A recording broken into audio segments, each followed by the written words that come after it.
Hi fellas, my name is Lewis. For you who have seen the previous video, I'd like to go ahead and thank you. You can go ahead and call me Lou Dog. Today we're going to be working with something that's called Carolina rig.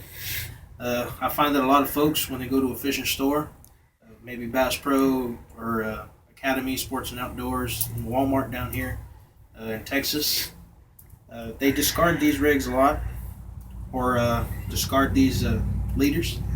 I find that they're pretty useful, especially when I'm working with live bait, because the advantage of the Carolina rig is that since the weight itself shifts back and forth when you're using live bait, the fish doesn't really feel the tug of the weight down, so it's able to swim a bit more freely than when you use a regular homemade rig on your rod.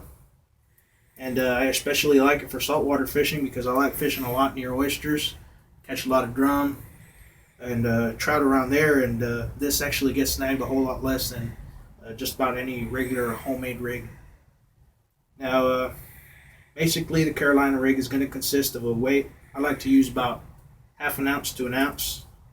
I'll use half an ounce on a normal day when there's no wind, but if there's too much wind or I'm fishing saltwater, I like to go ahead and use something as heavy as an ounce or maybe two, just so that it gets that chance to kind of go down the bottom and the surf doesn't spit it back my way. Well, that's besides the point of that. The Carolina rig being pretty useful. Another thing that I've encountered when I go and fish with a lot of my buddies is they claim they know how to tie their knots, and I've had more than a few of them actually lose fish because they just go and triple knot their swivels down to their test line, and either the knot itself will break or it'll come loose and they'll lose their fish, and they'll be pretty miffed all the rest of the day. So what I'm going to do is I'm going to go ahead and show you guys how to tie a simple clinch knot.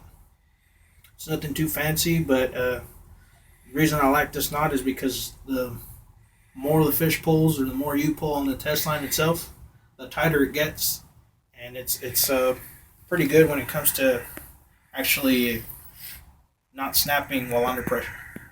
So here goes. What you're going to do is you're going to pass your test line through the eye of the swivel, pull it about 2 inches, 2.5 inches, just so you have enough test line to work with.